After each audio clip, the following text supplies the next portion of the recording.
Okay. Whew. Way late started. It's 10:45. The market's been open for about an hour. Um, and we're gonna be talking about the market, particularly market buys. I want to ease into what this whole thing is and what you're doing with these applications to make money. First off, you're not gonna start off trading, not if you're wise. Trading commodities and contracts, that's a whole different thing than what we're doing today. What we're doing today is just focusing on the buying process, and we're doing it on market buys because that's the easiest to explain. Market buys are linked to just the asset itself, the actual commodity itself. You're not trading contracts of those assets or commodities. The difference is how much money you make. Those traders make tons of money on just the contract of selling an asset without actually owning the asset. This is where the real gambling part comes in when you're talking about trading on stocks, because you're literally placing bets based on odds through a whole bunch of metrics on what is going to be a good day, if it goes up or bad.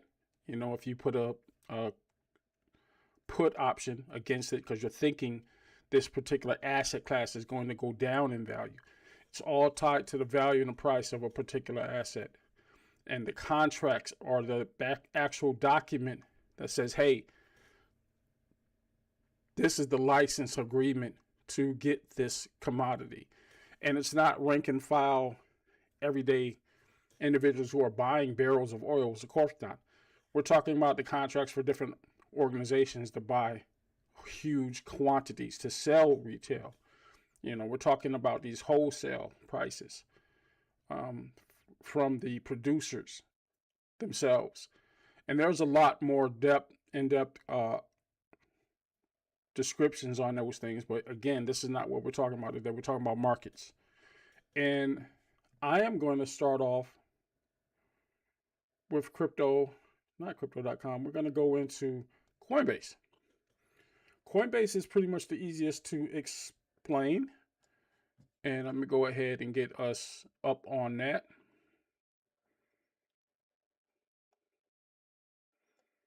One second. There we go. So, reason I'm coming so late, I stayed up so late last night trying to get these screens set up.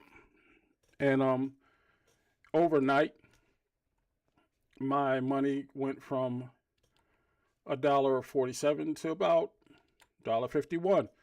So what I'm looking at today is just the one asset class I got in crypto. And I've got about $146 worth of XRP and some dust, about $4 of Bitcoin. And this is just one of those experiment learn as you go accounts. You want to start building your account with something, right? So that's why I'm using these really low numbers on what you're investing. Don't invest what you do not have.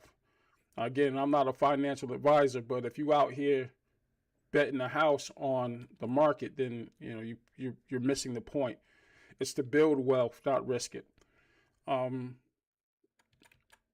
I chose XRP to start these lessons on market buys because it's the easiest app to understand at this point. If you haven't set up a Coinbase account, and that's new. Some services are temporarily unavailable. Your funds are safe. We're looking into it. So something's going on. Let's go ahead and find out what's going on with Coinbase today. Oh, they got some outages. Coinbase can experience intermittent network issues due to heavy traffic, which might temporarily affect your experience in the app or our website. If you have issues, try again later. You can also check out our servers. Yeah, some of the issues that might encounter: sign in may be unavailable, timeout, payment methods may not be available, balances may not appear to update. Okay, buy, sell, and convert. So you can't convert your balances may be disabled. So Why is this important? Now, always look at these messages because real talk, there was an incident that happened a few years back with Robinhood, and Robinhood disabled the ability for you to buy sell when a particular hedge fund was taking a loss at the hands of us casual investors. They had placed heavy odds, again gambling, on the fact that GameStop and AMC, the movie chain, their stock prices were going to fall big time. What happened is rank and file individuals who love their GameStop bought a bunch of stock. And not only did it not tank, it excelled, it blew up that day. And because of the options that these hedge funds were using, they were losing a lot of money and couldn't cover it. Where Robinhood got in trouble is they tried to kind of tip the scales in favor of those hedge fund companies by disabling the ability to sell, for people to sell their stocks. So as this thing was going up and they wanted to pull out because they put in maybe $100, $200 worth of AMC stock, and by the time the day was over, they were up like several $1,000s each. So yeah, it became a problem. And then when people tried to get that money out, they couldn't. So when things dropped back down, people were looking at losses, heavy losses. And it was because Robinhood had tipped the scales, and that was a definite no-no. So you have to be aware of every little message that pops up. So you see something like that, don't necessarily get alarmed, but always know that, all of these things, there's levels of bad actors. Let's just call it bad actors. People at every level doing things that they should not be doing. Under no circumstances should you, as an open exchange, be limiting people's ability to buy or sell. That's not what your exchange is for. So we're going to take that as, it's a server issue, and let's let them do their thing. And let's continue. All right, Coinbase. First thing you want to notice up here is that buy, sell, convert. This is what they're talking about. They're disabled that today. This is how you buy cryptocurrency. Now it's trading at $1. XRP is. It's trading at $1 and some change right now. And how do we know that? We click on the asset class itself. It'll pull up this big marker. It's $1.46 it's trading at. I initially bought this a few weeks ago when it was just at 99 cents or $1. That means the $100 I put in made $46. It was a nice round figure, and that's why I chose to use that as an example, because you have just made $50 out of just keeping your money in one place. You're not getting that kind of return on your money in the bank right now. If you're a Gen Xer like me, you used to be able to put money in, especially in the 80s and early 90s. You could put money in the bank for a year and you would get interest, compound interest, sometimes like 10%. It is not that way anymore. So if you're just listening to what your parents say and your grandparents says, they're not paying attention to the market. And they say, oh, let's work hard and put your money in the bank. No, your money has to be working for you too. You have to work, your money has to work. And if your money's not growing when you sleep, then it's freeloading. And we can't have that. No freeloading. So doing these little things helps you grow your money. Now, of course, the adverse can happen. You buy something at a low price and it goes even lower. Do you lose all your money? No, you lose what the value is of that asset. Think of it like this. You go out, you buy a 67 Camaro in 1967. How much did it cost you? It was less than, $10 or $12, $20,000. So it was less than that, right? That same 67 Camaro, if kept in relatively good condition, can let you far more than that. $50 to $100,000, but you only paid like $10,000 for the vehicle back in 1967. Stocks work in the same way. The value of a thing can appreciate or depreciate. Now, I bought a 79 Mercury Capri in 1980. It was for $700. How much is that thing worth today?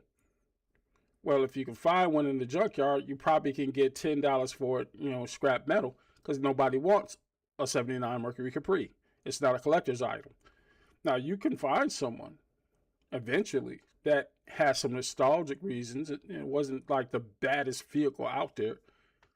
It didn't have a particularly strong engine. It didn't have a particularly great reliability. It was a 3-cylinder, 304 cylinder, and it was rear-wheel drive. I know because I had one. I bought that car for $750 from an auction. $750 for a 10-year-old vehicle. How much are they selling 10-year-old vehicles today for? You'll be lucky if you can get out of there with a $20,000 vehicle or a loan. They're just, it's insane, the car market, but that's another story. But what I'm saying is that any asset can appreciate and depreciate. And the same thing goes with crypto, goes with stocks, go with everything else. But we're going to be talking about how to buy today. So on the Coinbase app, after you set up your accounts, there's something called KYC. And you want to make sure you have everything set up. So find those screens. Ooh, I don't need y'all to see all my information here. I guess it's not too bad. That's my address or whatever. Yeah, whatever. Holler at me. But you get all this information here. So definitely get your account set up. There's something called Know Your Customer, KYC. That's how you are going to be paying your taxes on these new exchanges. Well, not new, but these regulated exchanges. These are centralized exchanges, things like Coinbase, Uphold, Crypto.com. These are entities that report to the federal government. They are allowed to trade in this country, and you have to be aware that there are a lot of other exchanges out there that are not necessarily illegal in the United States, but you don't have access to pull those funds out, and that's by design, because there's a lot of money laundering going on in crypto, because a lot of individuals or individual organizations are using these markets to launder their illegal proceeds, and it's just that simple. Let's get back out of here. Trying to click on this Coinbase. It should be taking me out, but it's not. Let's get out of here.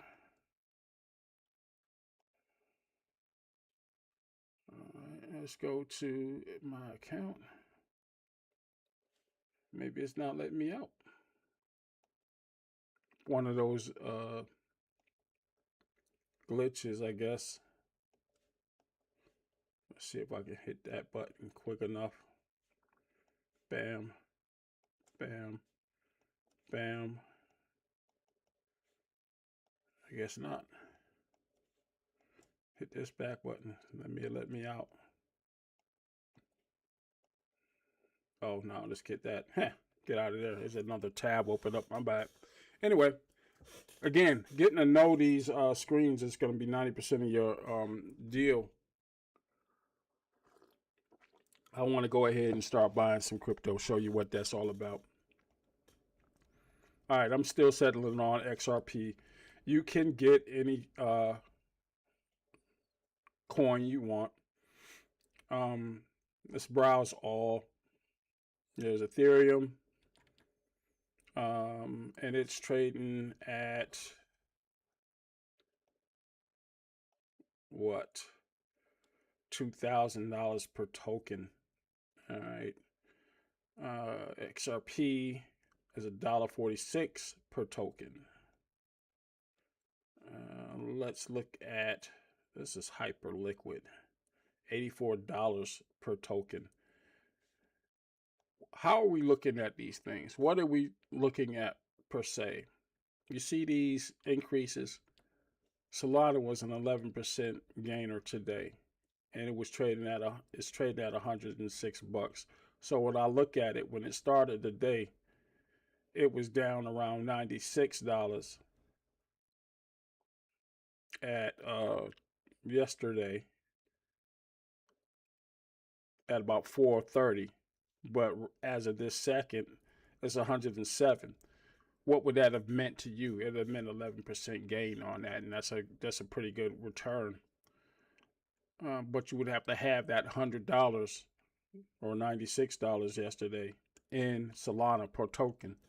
So if you put in $1,000 and you had 10 tokens, it went up by that. So 10 times this, and that'd have been your increase. So it's probably about $70, which is not bad in a day's work for your money. Your money worked and made $70 that day if you own Solana. Just like one token or something like that. It's not that hard. It's not hard math at all. But again, I keep talking around it. Chatting. If you're seeing this, go ahead, hit in the chat. Let me know that you are rocking with a brother. I'm going to put a test message out there. I'm restreaming on Facebook and YouTube. Holla at your boy, and we'll go get into it as soon as I see a comment. The thing about building these little channels is that most of the time you got people who only see you in passing. They don't see any of your message. People ain't rocking with you like that. But you'll talk about something that's going to interest them, something that's going to get their interest up, especially when it talks about making money. I find that the two things that I consistently get on the internet for is food and money. Same thing in life, right? If you got a good cooking video out there, I'm gonna try a recipe. I'm gonna knock it out. Other than that, I'm not really here for the nonsense, and I want to keep my channel away from that type of content. I do from time to time talk about some social issues. These boycotts, proposed boycotts, these cases that we keep seeing pop up. These kids, these boys, black boys being either killed or thrown in jail for whatever reason, and it's never something that you can point to say like, damn, why is it that the non-criminals are going to jail, but we got all these YNs running out on these streets for free? But anyway, that's, again, I step back away from that kind of content. I'll comment on it sometimes because, it's hitting me pretty hard, like that one Nitro Camden mess.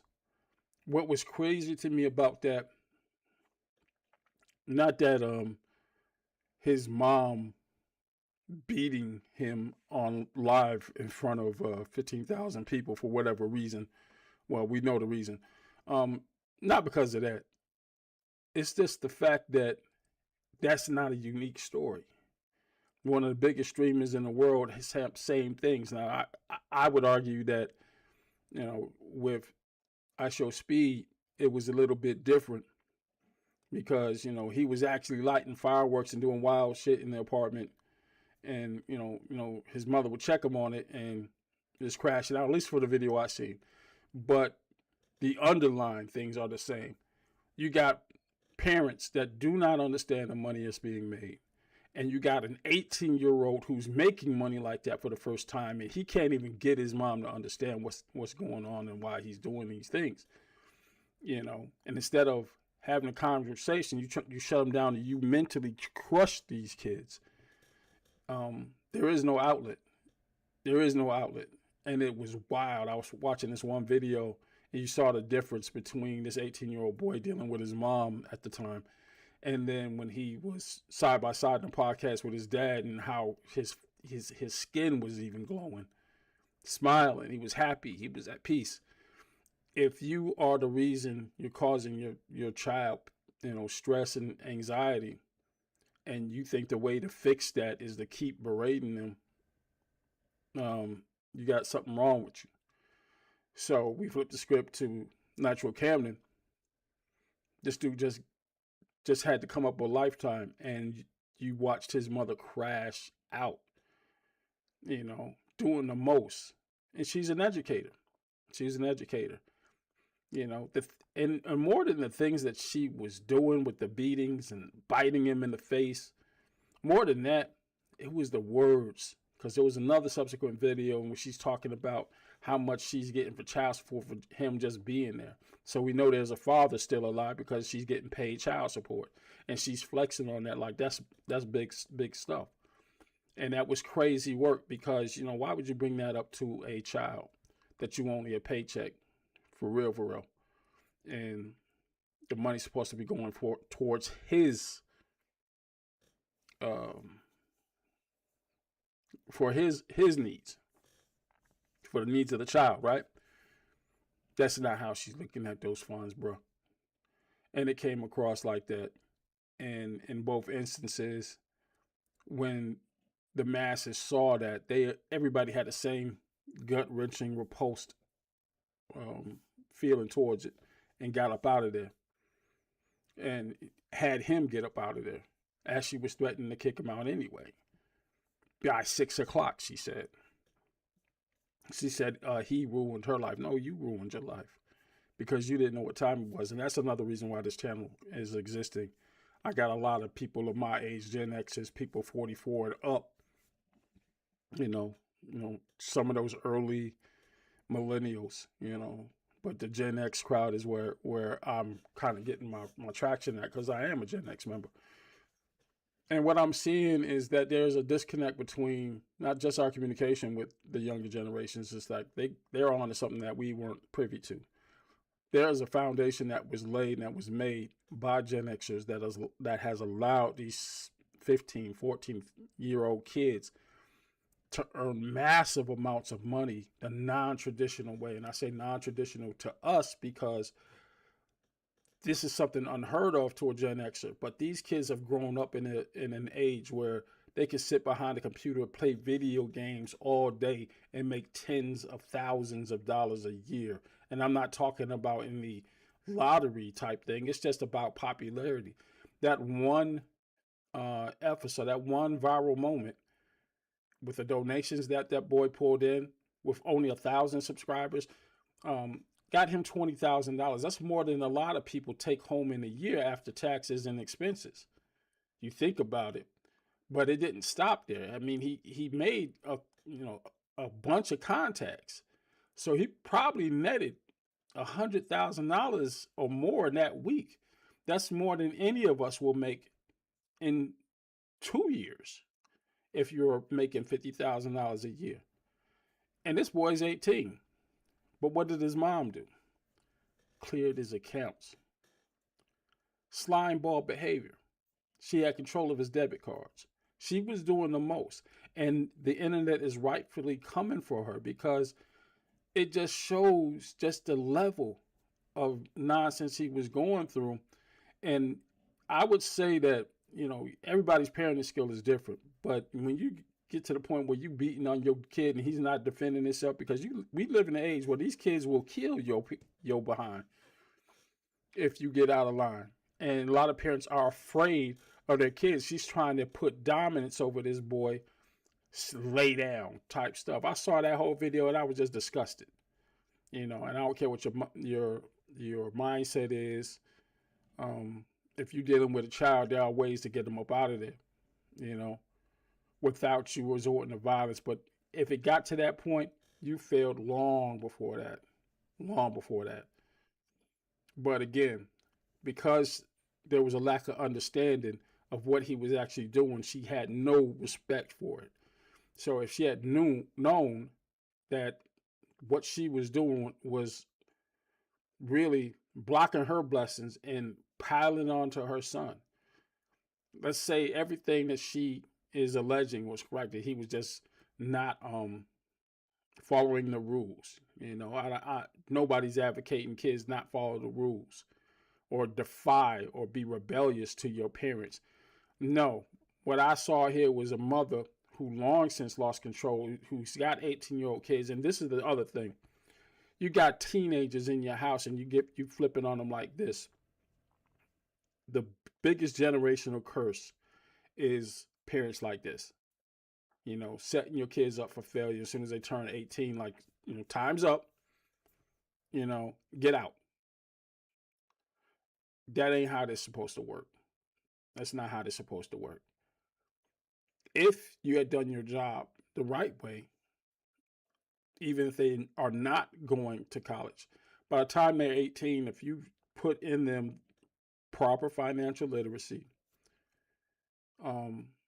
proper work habits, they're ready to stop living under your rules anyway, so they'll go out there and pay for it so they don't have to deal with that, because they know, hey, as long as I'm under her roof, I'm going to do what she says.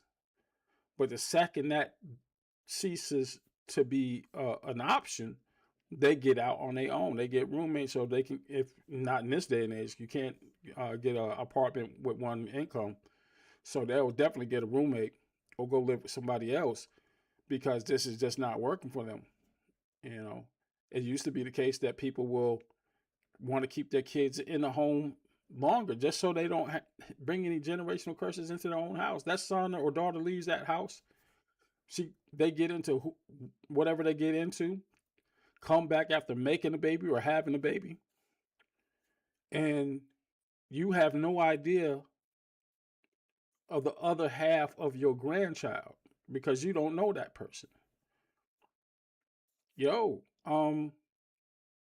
That new grandchild is in your bloodline, and you had no influence on it other than the reason this child left in the first place. If your child leaves on some mutual terms and you left that child prepared, there's no limit to how well this child is going to turn out, and your subsequent generations.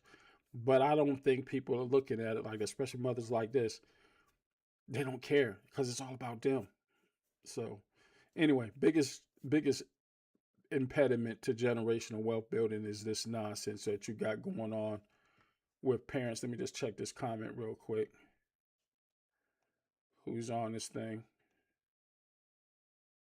All right, ain't nobody on that. Let's get back over to Coinbase. One of my memories popped up. Yeah, holla at me if you know where that's from. Holla at me if you know where that's from. Real talk. I used to love this mural. Anyway, back at it. We're on Coinbase.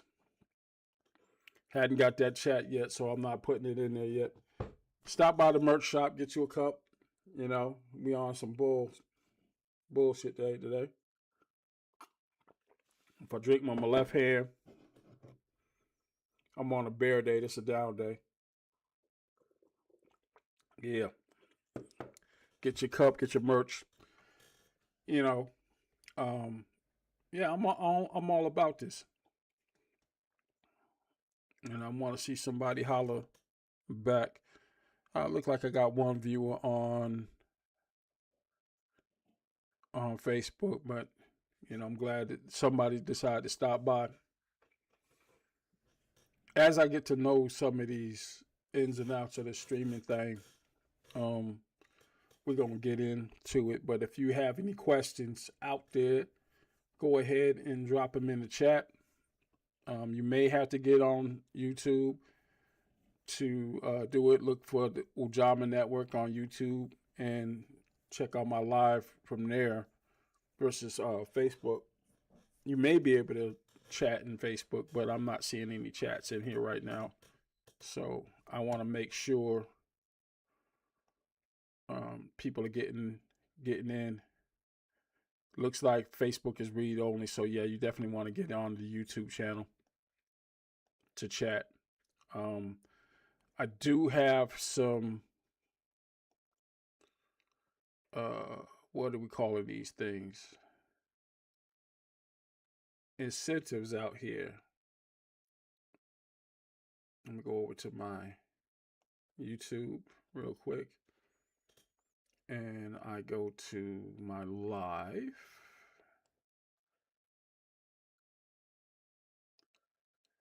and I click on my live stream.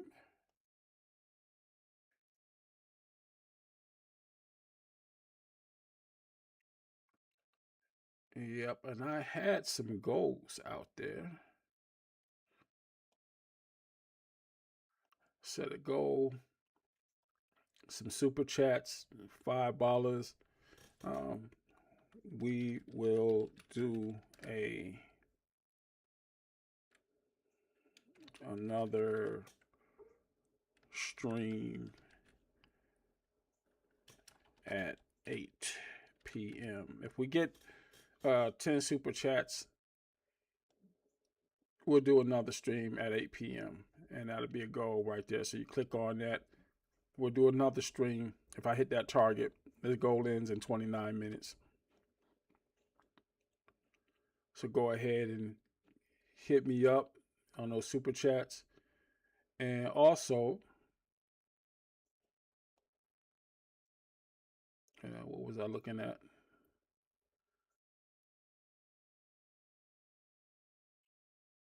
Start a poll. Now, what we're gonna do? Which exchange do you want to cover? And I'm going to give you the options of Coinbase,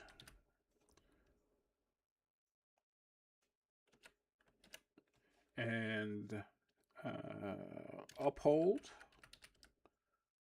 Add an option, Webull, and finally Robinhood. I did Kraken last night. We're going to do a poll, see if you want to get into that Robinhood. A lot of people don't know what Kraken is. It's just another exchange, just like any other. And we want to make sure that you are well versed so you can make trades on any platform and get it cracking. So yeah, that's just what it is. That's what I'm into. That's what I'm trying to do here. All right, I'm gonna sit tight on my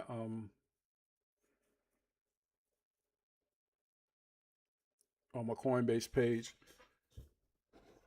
Make sure you get your coffee in.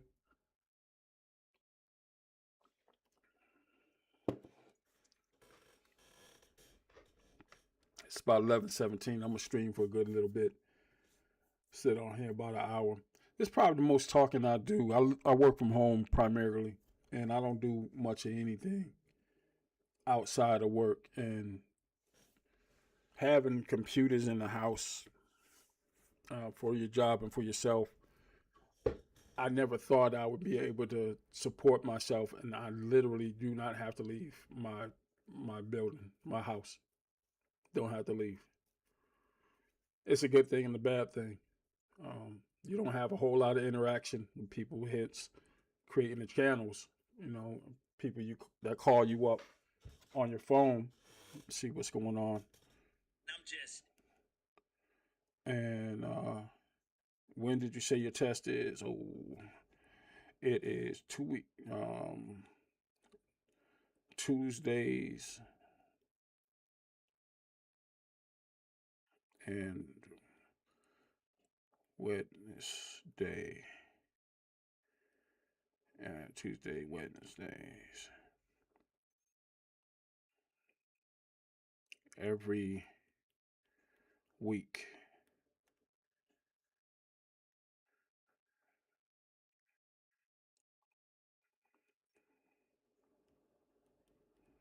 It is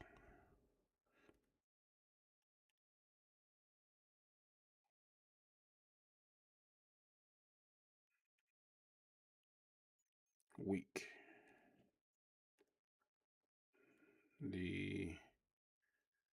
Let's see what that is.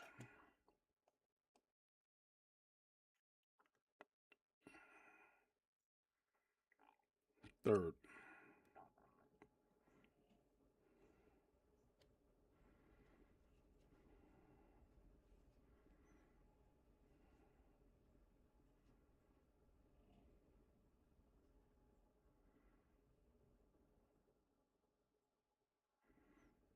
No later.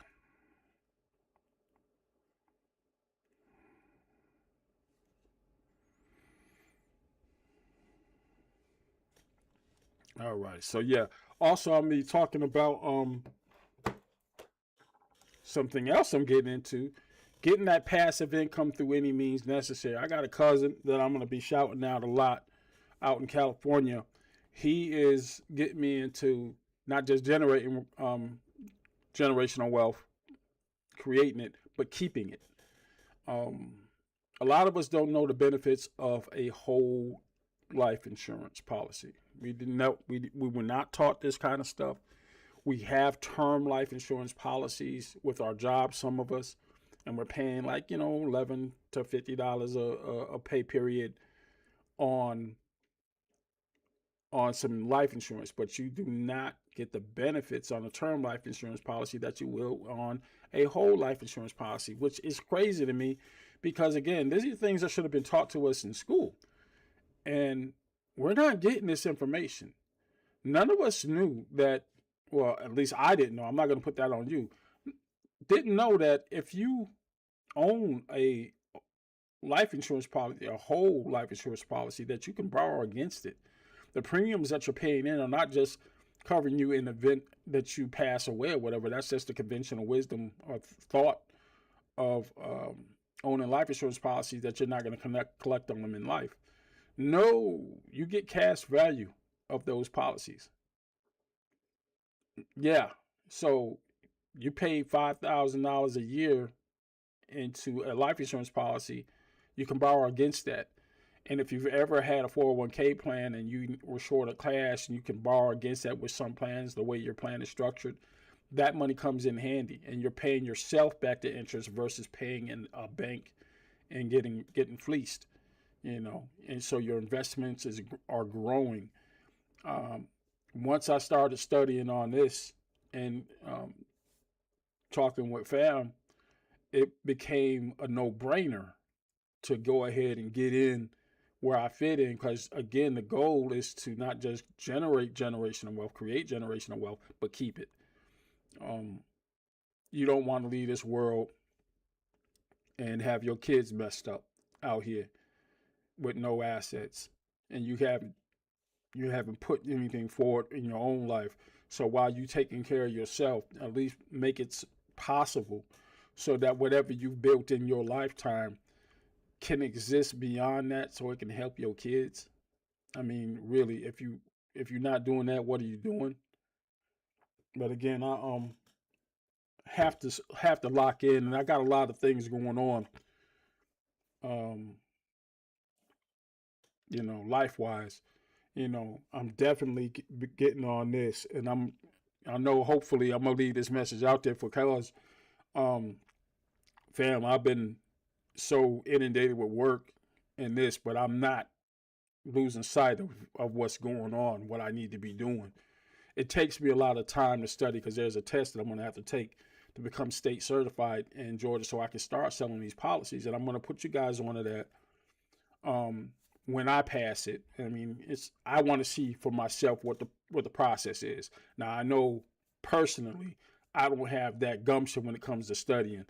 It's like 17 chapters in this one exam, and I paid, $100 to get into this thing. And it's been weeks. And I know I should have did this a lot sooner, but I'm only like halfway through with some of the material. A lot of it is common sense because it's assuring me that I'm going to pass this thing, no problem, whatever. But it's just familiarity for me. I like to absorb the things that I'm studying. I was the same way in college. You know, I had to get my mind right so I can get into the study mode and and do what I got to do. The end goal is always in mind, graduation, right? But with this and with my certifications for my A+ test, that kind of stuff, I know what it's going to take, what kind of commitment it takes, and I haven't been able to give that commitment during this time period because I got a lot going on. You have to prioritize. You got to prioritize. If somebody told you, "Hey, man, I'm gonna put $10,000 in your pocket if you finish this up," all you gotta do is finish this up. Are you going to procrastinate and not finish that up if $10,000 is your goal or any money is your goal? No, you're going to get to it. But life happens, right? And you need some people like that that's going to hold you to your word not as a sudden type thing, but letting you know, hey, you know, this is on you. We both can eat, but you got to put in that work. And so that's what I'm doing. And I will tell you all about it as I'm going through the process, and because I want you guys to be in on this as well. I want family members, especially if you are out here messed up right now, this might be a way for you, but we got to get you up and running. Um, I'm willing to get my family members, and not no offense to anybody who's not blood relatives. I got enough people in my family that I got to, do what I can to assist. I'm willing to get you up and running, get you a computer, so you can get something popping for yourself. At least if you don't have a computer at home, I can, talk to me, holler at me, and families, let me know what I can do to help get you one. I mean, I know I could get $100 or some dollars to get a little PC, little desktop PC, so you can plug a monitor up to it and start trading. Have a computer in the home. Um, you can't do everything on your cell phone. You can't do everything on your cell phone. You need a PC. And once you get that PC, it opens up some opportunities for you, like selling insurance policies, whether it's life or property insurance, being a broker, something you can do on your own. We look at passive income like, Ubers and DoorDash and whatever. It's getting less and less attractive to do that. I did it myself. You're putting a lot of hours in, a lot of wear and tear on your vehicle to make rent, and there's nothing wrong with that. And I still was doing it, but it's gotten to the point now where the reward does not outweigh the risk in that. You got nasty people, entitled people who have only existed in Uber now. They've never owned a car, and they have this sense of entitlement that just blows my mind. The level of conversation, if there is one, because I prefer you don't say anything to me while I'm driving you to the destination. They're telling you where to go, how to get there. F the app. Don't listen to the app. Do what I'm telling you. No, that's not how that works. They get in your car. They want to use fake names. Man, listen. They want to pay, know if you're paying Uber Cash, and Uber started allowing that recently this year. Is what I found out. I'm not trying to do all that. I'm not trying to do all that. There's no reason in the world for you to carry cash on you when you drive an Uber. You're just making yourself a target. That's why some of these Uber drivers in Atlanta particularly have been getting shot at or killed, because some bozo thought that they carried cash. That's not what we're doing. That's not what we're doing. Once I heard the last two, and I was out of my financial desperation while I was working a job and then leaving that job to get into Uber, I would make enough money to cover gas and some expenses. Hopefully by the end of the week, had a couple of $100 in my bank account because of it. It was enough to get me through. But you had to do those kind of things. I'm not trying to do that no more when I can make so much more money doing stuff like this. Start building up them $100 an hour. If you want to get out there and really get at it, do some of this crypto trading with those proceeds you're getting from your DoorDash and your crypto. You gotta work, unfortunately, in this country. There's no getting around it. You need a full-time job and a side hustle. And then with that side hustle, you need to start putting money away in either a life insurance policy or crypto, something that you can start drawing on and building up. So within a year's time, you've got a substantial amount of cash reserves that you can borrow from without any application process, and start making the type of moves that you need to make in America. Whether it's opening a business or, covering some emergency. You think about it, you walk into a bank right now, most of us, we're not getting a $5,000 loan. It's always been difficult within the African American community. Somebody tried to correct me on calling ourselves African Americans or whatever, and sticking with or shifting to foundational Black American. That don't really roll off the tongue, but I know what you mean. But don't come from me because I use the term African American. That's product of my generation. There was a generation before us that they called themselves Negroes. There was a generation before that that called themselves colored because those are names that was placed on them by other ethnic groups, right? Um, and those were the nice words. So I had one guy in one of my comments um, try to go in and even imply that who is who he working for, because he referred to us as African Americans. Where you at? Where you been? You know what I'm saying? What are you talking about? And one of the biggest problems that we have in this community, and I dealt with that a lot with this super pro black dashiki wearing misfits that were so black that their blackness kind of shined out or tried to drown out your black, that you got to be on their time. And no, that's not what this is, bro. That's not what this is. And not everybody out here is falling in line with that line of thinking. Now, although I consider myself a foundational black American, because I am and have been with these generations in this family for a long time, and the distinction and delineation that's going on is because of the disrespect that foundational black Americans have been receiving from other blacks around this planet, people coming from other countries. And it's gotten to the point where in this very toxic society that we living in, that everybody's is retreating to their own corners. But the problem with African Americans, foundational black Americans, African Americans, black people, is that the corners that we retreat to don't always want us either. You know, it only becomes a problem when you start to delineate yourself as saying you're not going to come over here and disrespect and then think that we're going to be cool with you when your time of need comes. That was particularly evident with the TPS issues. A lot of people who were born outside of the U.S. who never wanted to be black Americans, they wanted to be, you fill in your national place of origin, a Nigerian American. You don't hear that a lot from the Ghanaians, but the Somali American groups, Dominicans, the Jamaicans, some of them are wanting to have their cake and eat it too. You want to come here, talk down on black Americans, but you're building all your communities based on your national identity, not your ethnic class or your racial designation. You want to have that distinction between yourself. You talk a certain way. You talk the English of your particular port of origin, with a Nigerian accent, with a Jamaican accent. But you want to tell Americans in that English language how bad they've fallen off, and you don't know black Americans like that. You know some YNs.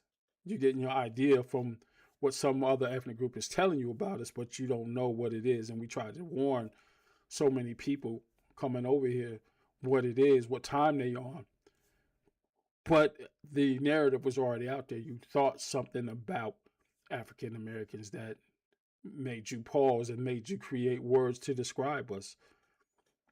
I don't know I can't pronounce the word that they use in Haiti to describe African Americans, but I know what a kata is. So when I heard it, I was thrown back because I didn't, outside of the movie Sugar Hill, I had never heard it before, and it threw me off when I heard it come out this individual's mouth, and that let me know right then and there what time that person was on. He didn't realize I knew what that word was. But at any rate, you see that kind of disrespect, and if you find yourself as an American disrespecting other people, same heat. But the thing about it, that's not what time we on. We ain't out here looking for your downfall. Not at all. I just think that a lot of people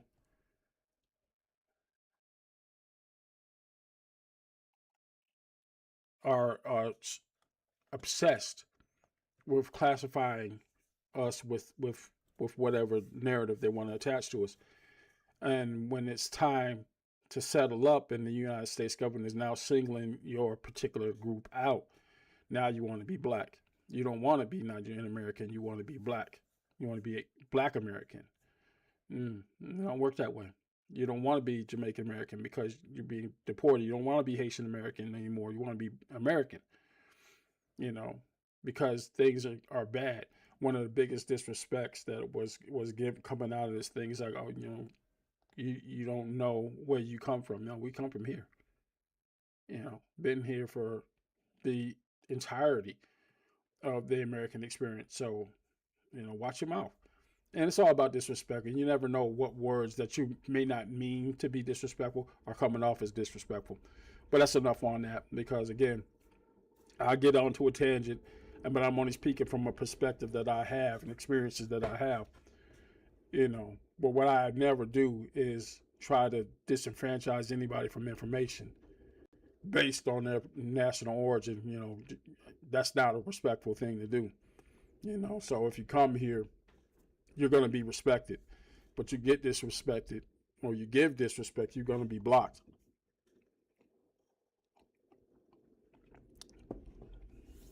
Let's keep it pushing. Still waiting for those comments. I don't want to start this buying process until I get a couple of comments in here. It'd be nice to see a super chat. Real talk. But I'm not seeing one.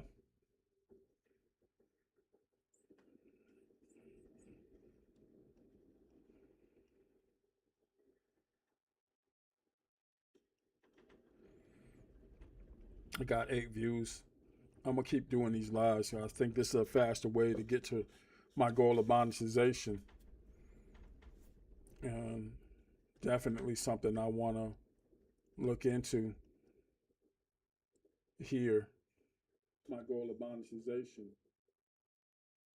And definitely something I want to look into. So, yeah, keep up. I'm looking at some of the live streams on the Facebook. Go back to Facebook real quick. Are they allowing people to? Oh, there you go. What's up, Derwin? What's up, Derwin? Appreciate you checking in, brother.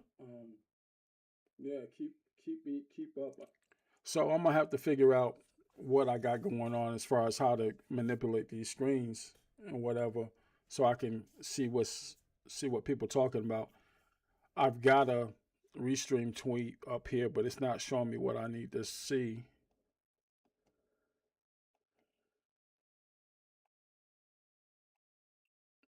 So if I don't see your comments, it's because I still don't know what I'm doing quite yet. So anyway, I got Derwin on here. That's all I needed. I'm gonna go ahead and get started on paying or buying these cryptocurrencies. I'm quite sure he already knows how to do it. But for anybody else who's watching, and it looks like I got about 8 people in the stream right now, 9 views. That's pretty cool. Let me go ahead and get it cracking. All right, so we're going to turn over on our Solana. First thing I'm going to do is select the asset that I want to buy. I'm going to go back over to trade, and I want to buy me some more XRP. It's still at $1.47. That's 50 cents higher than when I initially purchased it. And I want to fund my Coinbase account. I'm going to pay with my PayPal account. Okay. I got 0 cash on here. I got a limit of $1,000. So I'm going to go ahead first and fund my PayPal account. Now you could do this on your phone, but I'm just going to show you how easy it is on a PC. All right, you log in.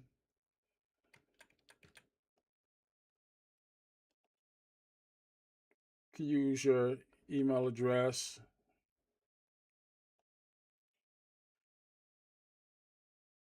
Type in your password.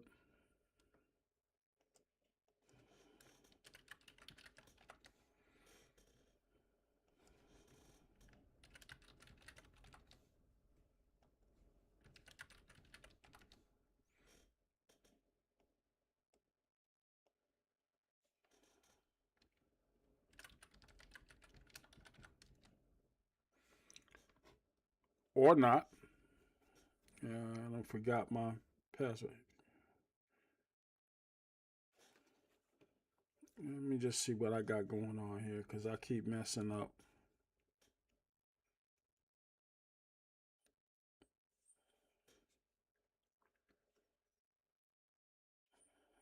Go into using my phone instead because I don't forgot my password, and that happens from time to time. And on my phone, I saved it with my thumbnail. Well, not thumbnail, but my thumbprint. But anyway, let me see what my account is looking like.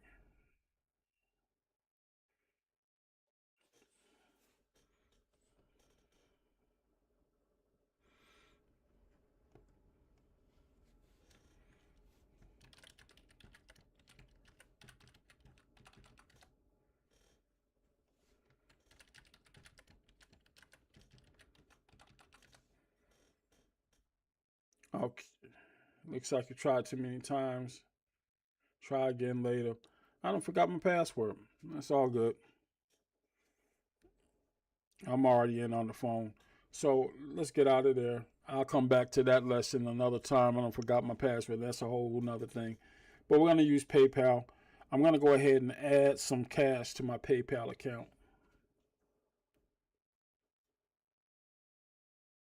I'm going to go ahead and log myself in.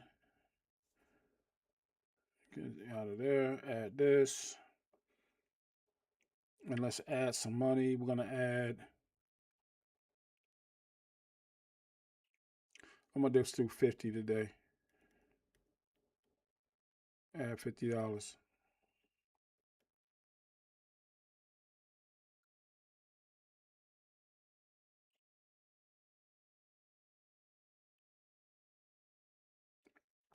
Okay. And I'm going to make sure that goes through. It looks good. I'm going to refresh.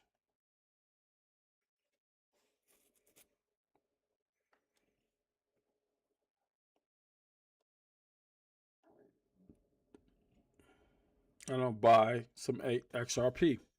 How much? I said $50. And review the order.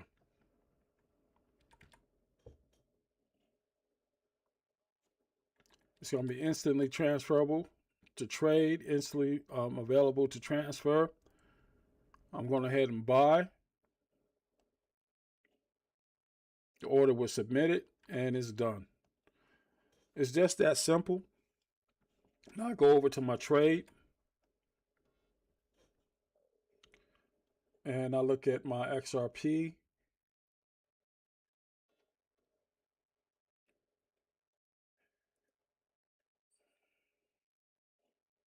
Today's the 27th, and it just shows that I purchased another $50 of XRP. So I'll go ahead and look at my XRP holdings. And let's go to home. There's my crypto. And you see what I've got in my holdings right now. My balance is about $200. $198.97. So I've already added, and that $50 is now going to work for me and gaining about 6.7% on today so far. That's an unrealized return of about $34 on what I've got on what I put in. So I've actually made money just by owning the cryptocurrency. I can pull that money out, but you're going to be paying taxes. And that's the other thing that people don't realize when you up on crypto like this. You're subject to a different tax structure.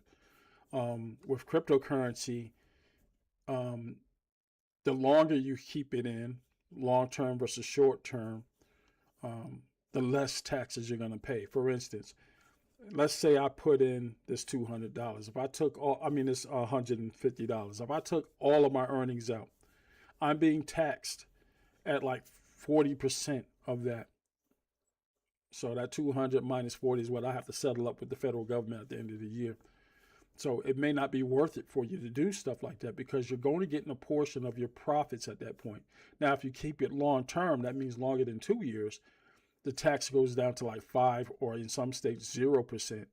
So it behooves you to keep your cryptocurrency as a holder and let it appreciate in value and only sell if you're losing money, or better than selling it, convert it to USD at a point where you're just not going to lose the money that you put in. So you watch these markets. You don't have to watch them daily. You just want to make sure that what you're putting in is protected, and what you're keeping, what you're growing, is what you are trying to maintain. You're trying to keep those profits, and it's just that simple. It's nothing hard about it. Setting up these accounts are not hard. You're just sitting here watching this little money pile up. Now, some might say, well, Twan, why are you talking about $100? Surely you got some cash up in there. Man, listen, man, whatever amount of money you can put in is what you can put in. I don't care if you got $1,000 sitting in a bank account. If you can afford to lose that $1,000, then yeah, go ahead and experiment. But me personally, I'm trying to do this so you can build to having $1,000 up in there. Then take that $1,000 and turn it to 10. And you can do that in relatively short time in favorable conditions. But it is your job to know how to recognize those favorable conditions. So you're not just sitting up here taking the word of somebody who's out here trading and trying to figure out how to make $1 out of 15 cents.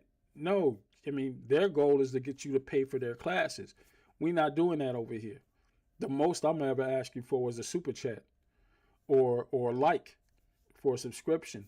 And I'm going to start doing this more consistently. I was an hour late getting into it today because I had stuff going on. And I want to make sure that we are on point when it comes to getting this in. So if you are watching and you're not really rocking with Coinbase, there's other exchanges out there. I'm about to head out in about 15, 20 minutes to go talk to someone needing some help with some crypto.com. They put in like a G on some cryptocurrency where she thought it was a cryptocurrency, and I'm thinking that she might have purchased a derivative. And derivatives are harder to move because there's a time period in how you can cash out those derivatives, at least on the Webull exchange. If she's doing this on crypto.com, I'm going to try to see if we can convert it to USD, and so she can have her assets or her money out because she's already done. But you got to get into a community, some type of community that's going to allow you to learn, so you're not out here free balling, trying to think you're going to become a millionaire off of this crypto. And that's not just how this stuff works. It's not. So, yeah, make sure you are tuning in with me. Now, we just quickly went over the way to purchase some cryptocurrency. And you see that limit from $1,000 daily just went down to $950 because I just bought $50 worth of crypto today. And I've got $200 in a cryptocurrency account.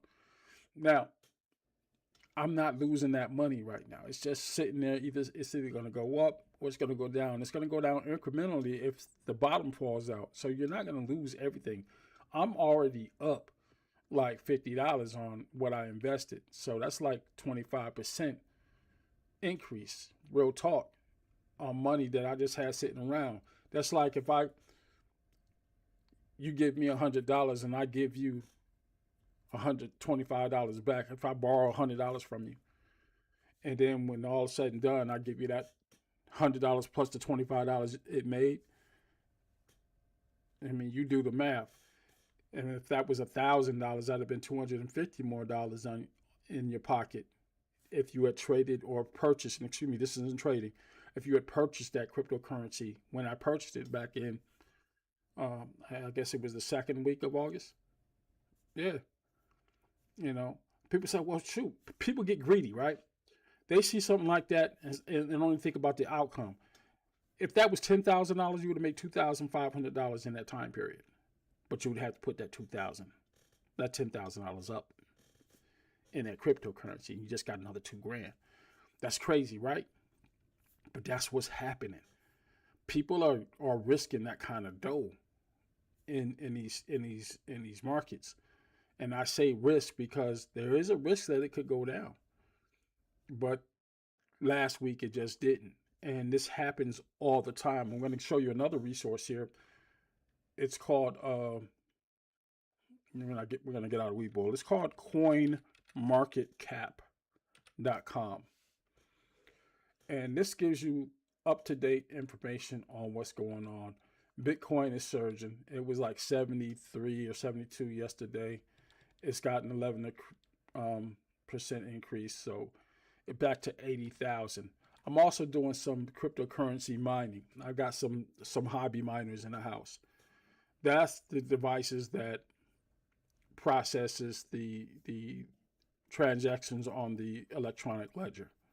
So in order for this network to work, you got so many people doing what I'm doing, and it's making it so that those payments settle so much faster that banks are now having to use cryptocurrency technology, blockchain technology, to process those payments. And then in addition to that, they're eliminating a lot of those positions in their banks for those actuaries and those underwriters wouldn't typically be doing, which is selling those accounts payable, accounts receivable.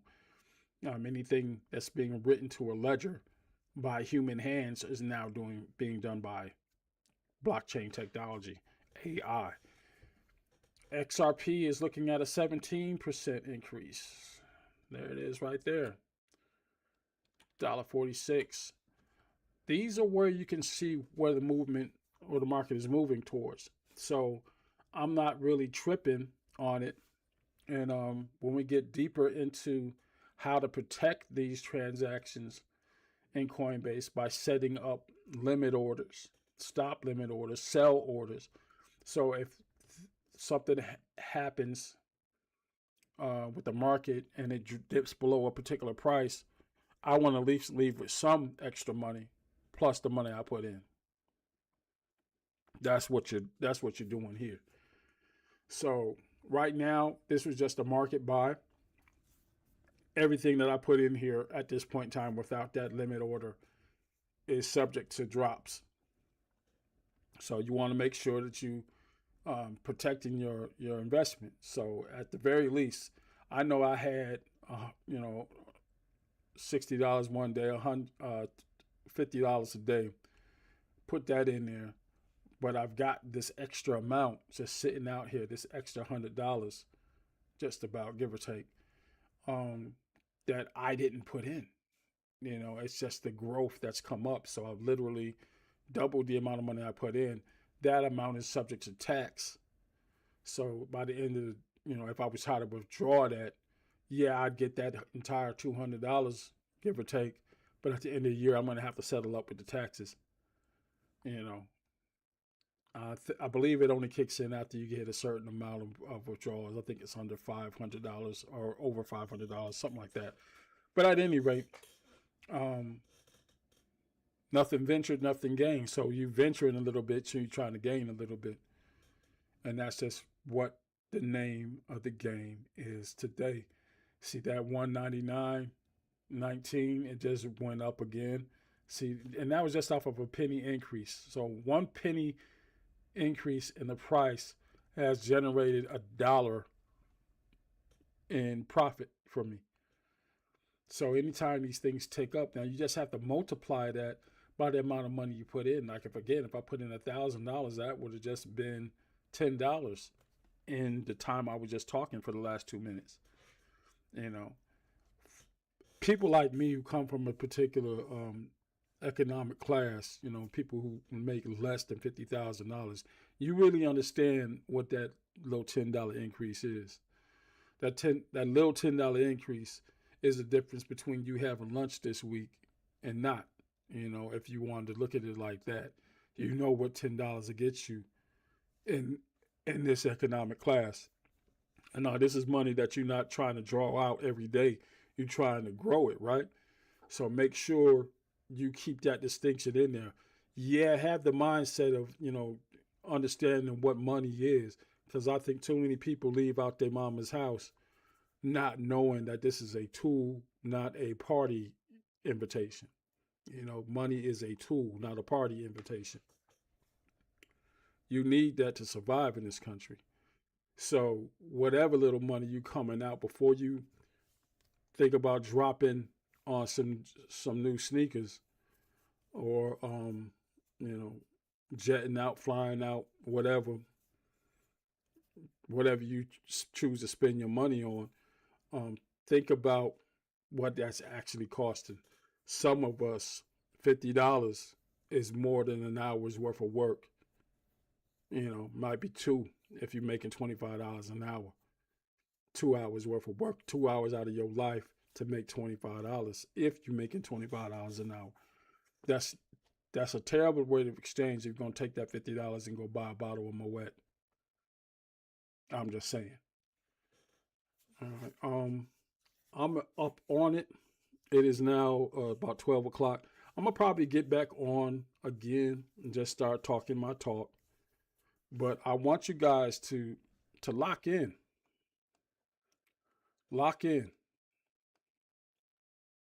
and make something happen with your day today, so that when we come back, we can talk about some other stuff. Make sure you're tuning in here. I like how Facebook does it, so that it'll pop up on my timeline. So if you are a friend, one of my family members or friends, you're gonna see it if you're scrolling, doom scrolling, and just say hey. You know, the more the merrier. Tell your people, tell your friends, holla at your boy. We'll get you right. You know, and this is free of charge. There are a lot of people out here in these YouTube streets and in these social media streets selling the kind of information I just gave you. You know, and they're not giving you any context because they don't know. And one of the things I want to shun, that I shun myself, even when someone is paying to get this information, you're not always getting what you pay for.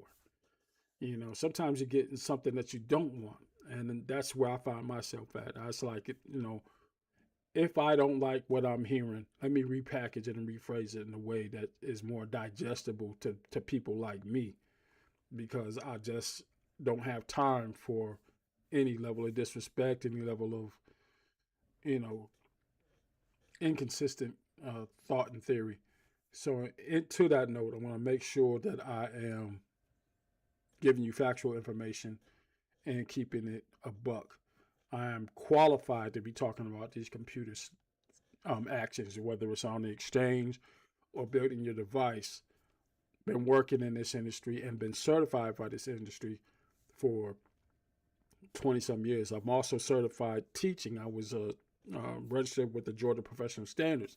That's the organization that regulates your teaching certificates. Now, I had that for a couple of years, like 5 years or whatever. I can renew that, but I've done the work. So I know what I'm doing professionally recognized. So don't play. And with the insurance thing that I'm getting into now, definitely don't sleep on that. We'll be talking about that at length at another time, because we now have to start getting in to why it's so important to do this, not just as a protective measure for your generational wealth, but to gain access to funding, because that is something that is so desperately lacking in the community. You don't have access to resources like that. You're going to have to start building them. All right. And that's pretty much it. I'm going to holler at you. I'm going to probably pop back on later on. We went a good hour.